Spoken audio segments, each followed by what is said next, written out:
Why y'all be wanting to go to somebody's house after a motherfucking argument? With that being said, have you ever heard of Khalid Williams from Phoenix, Arizona? If you have or have not heard of him, you got to know.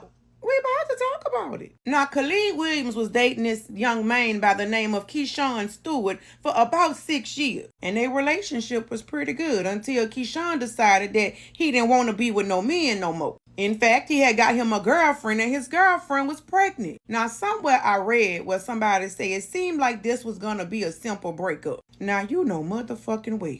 After 6 years and somebody leaving somebody for another somebody, ain't nothing about to be simple about this motherfucker. Anyhow, child, back to the story. Now, one thing during this breakup that these two men kept arguing about was a car that Keyshawn was paying a car note on, but the car was in Khalid's name. Keyshawn got madder than a motherfucker about this shit because he felt like this my motherfucking car. I've been paying for this motherfucker. Now, Keyshawn was like, I'm about to come over there and take my motherfucking car. And Khalid was like, don't bring your ass to my motherfucking house. But Keyshawn didn't listen. On December the 23rd, 2024, Keyshawn and his pregnant girlfriend went over to Khalid's house after they had a motherfucking argument. Khalid opened the motherfucking door holding that iron. They had some type of altercation or argument at that front door. Keyshawn and his girlfriend had then went got back into the motherfucking car, right? As they was trying to leave, Khalid started airing that bitch the fuck out. More than 25 times it is said that he pulled that trigger. Neighbors called the motherfucking police. When the police came out, they seen that they had over 25 holes inside of the car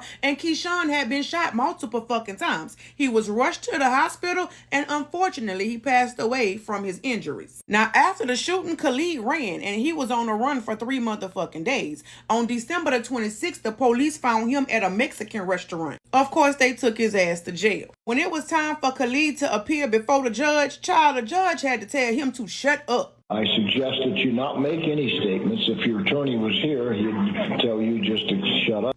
But Khalid felt like he needed to give his side of the story. They were warned not to come to my home. They were threatening to harm me. She's just as much responsible for this.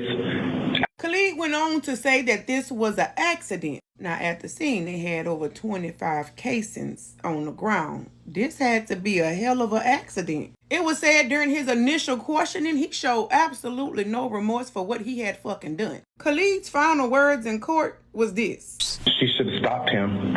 I tried. No, you didn't. Nevertheless, child, Khalid is sitting his ass in jail on a $1 million bond waiting to be sentenced for the unaliving of Keyshawn. Condolences to the family, friends, and associates of Keyshawn. If you watch the video all the way to the end and you ain't already put it in the comments, don't go in the comment section. Cause don't be going to nobody motherfucking house on no confrontational ass shit.